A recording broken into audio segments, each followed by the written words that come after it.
ನಾನು ಯಾವುದೇ ಕಾರಣಕ್ಕೂ ಕೂಡ ನಾಮಪತ್ರ ವಾಪಸ್ಸನ್ನ ಪಡೆಯೋದಿಲ್ಲ. ನಾನು ರಣರಂಗದಿಂದ ಹಿಂದೆ ಸರಿಯುವಂತಹ ಮಾತೇ ಇಲ್ಲ ಅಂತ ಹೇಳಿ ಕಾಂಗ್ರೆಸ್ ಬಂಡಾಯ ಅಭ್ಯರ್ಥಿ ಸಾದಿಕ್ ಪೈಲ್ವಾನ್ ಅವರು ಸ್ಪಷ್ಟಪಡಿಸಿದ್ರು.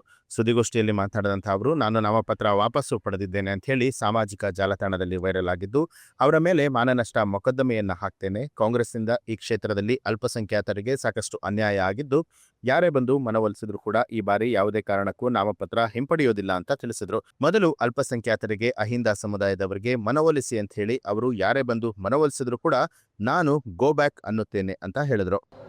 ಸರ್, ನಿಮ್ಮ ಮಾಧ್ಯಮರಿಗೆ ಮೊದಲನೇದಾಗಿ ನಿಮ್ಮನ್ನ ನಮಸ್ಕಾರ ಮಾಡ್ತಾ ಒಂದೇ ಹೇಳ್ತಾ, ನನಗೆ ಮಾಧ್ಯಮರ ಮೂಲಕ ಒಬ್ರು ಯಾರ ಹಿಂದಕ್ಕೆ ಪಡ್ದಾರ ಅಂಥೇಳಿ ಮಾಧ್ಯಮ ಮೂಲಕ ಟಿ ವಿ ಚಾನಲ್ನಲ್ಲಿ, ಟಿ ವಿಯಲ್ಲಿ ತೋರಿಸ್ತಾ ಇದ್ದಾರೆ, ಯೂಟ್ಯೂಬ್ನಲ್ಲಿ ತೋರಿಸ್ತಾ ಇದ್ದಾರೆ. ಖಂಡಿತವಾಗೂ ಅವ್ರ ಮೇಲೆ ಮಾನಷ್ಟ ಮೊಕದ್ದಮೆ ಹೂಡಬೇಕು. ಎರಡನೇದೇನಪ್ಪ ಅಂತ ಹೇಳಿದರೆ, ಈ ರಾಜ್ಯದಲ್ಲಿ ನಮ್ಮ ಸಮಾಜದ ಉಲ್ಮಾ ಆಲಿಮುದ್ದೀನು ನಮ್ಮ ಅಲ್ಪಸಂಖ್ಯಾತರನ್ನ ಆಯಿಂದ ವರ್ಗದನ್ನ ಕಡೆ ಕಾಣಿಸಿರೋದ್ರಿಂದ ನಾನು ರಣರಂಗ ಮೈದಾನದಲ್ಲಿ ಅದೇನೆ. ಯಾವ ಕಾರಣಕ್ಕೂ ಯಾವ ಕ್ಷಣಕ್ಕೂ ನಾನು ಹಿಂದಕ್ಕೆ ಪಡೆಯೋದಿಲ್ಲ. ನಿಮ್ಮ ಮೂಲಕ ನಾನು ಹೇಳೋಕ್ಕೆ ಇಷ್ಟಪಡ್ತೀನಿ, ದಯವಿಟ್ಟು ನಿಮ್ಮನ್ನು ನಾನು ಯಾವಾಗಲೂ ತಿರಸ್ಕಾರ ಮಾಡಿಲ್ಲ, ಮಾಧ್ಯಮರಿಗೆ ಮಾಡೋದು ಇಲ್ಲ. ಮುಂದಾಗಿ ನಾ ಅಧಿಕಾರದಾಗಿರಲಿ ಬಿಡಲಿ, ನಾನು MLA ಆಗಲಿ ಬಿಡಲಿ, ಮಾಧ್ಯಮರಿಗೆ ನಾನೆಲ್ಲ ನನ್ನ ಸೋದರರು, ನನ್ನ ಮಾಂಧವರು, ನನ್ನ ಅಣ್ಣ ತಮ್ಮಂದರೊಂದು ತಿಳ್ಕೊಂತೀನಿ.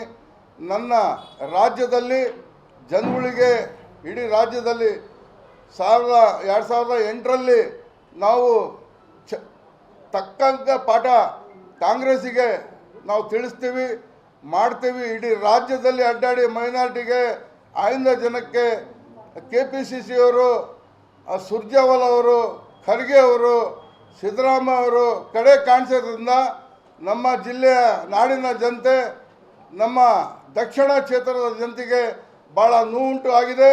ಆ ಕಾರಣದಿಂದ ನಾನು ಈ ರಾಜ್ಯದಲ್ಲಿ, ಈ ಡಿಸ್ಟಿಕ್ನಲ್ಲಿ,